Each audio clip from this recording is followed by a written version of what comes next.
தேவனுடைய பரிசுத்த நாமத்திற்கு மகிமை உண்டாவதாக.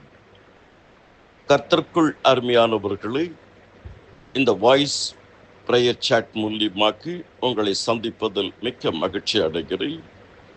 கர்த்தருக்குள் அருமையானவர்களே, இந்த நாளிலே கர்த்தருடைய வார்த்தை ஏசாயா 58:11. கர்த்தர் நித்தமும் உன்னை நடத்தி மகா வறட்சியான காலங்களில் உன் ஆத்துமாவை திருப்தியாக்கி உன் எலும்புகளை இனமுள்ளதாக்குவார். நீ நீர்ப்பாய்ச்சலான தோட்டத்தைப் போலவும் பற்றாத நீரூற்றைப் போலவும் இருப்பாய். கர்த்தர் நித்தமும் நடத்துவார். கர்த்தர் பிரயோஜனமாய் இருக்கிறதை போதித்து நடக்க வேண்டிய வழியில் நடத்துகிறவர்.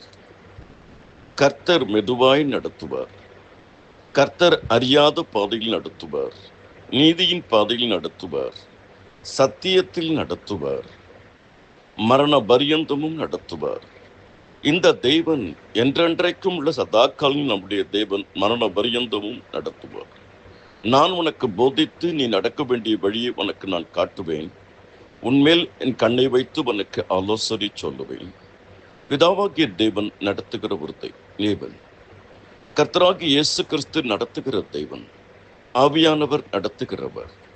உண்மையான ஊழியக்காரர்கள் நம்மை ஜபத்திலும் உபவாசத்திலும் துதியிலும் ஆலோசனையிலும் பரிசுத்தத்திலும் கர்த்தருடைய வார்த்தையிலும் நடத்துவார்கள். கர்த்தர் மேல் நம்பிக்கை வைத்து கர்த்தரையே தன் நம்பிக்கையாக கொண்டிருக்கிற மனுஷன் பாக்கியவான். எழும்பி பிரகாசி உன் ஒளி வந்தது, கர்த்தருடைய மகிமை உன் மேல் உதித்தது. சின்னவன் ஆயிரமும் சிறியவன் பலத்த ஜாதிமாவான், கர்த்தராகிய நான் ஏற்ற காலத்தில் தீவிரமாய் நடப்பிப்பேன். நீ என் பார்வைக்கு அருமையான படினாலே கனம் பெற்றாய், நானும் உன்னை சிநேகித்தேன். உன் வெட்கத்துக்கு பதிலாக இரட்டத்தனையான பலன் வரும். கர்த்தர் உங்களை ஆசீர்வதிப்பார். ஆமேன்.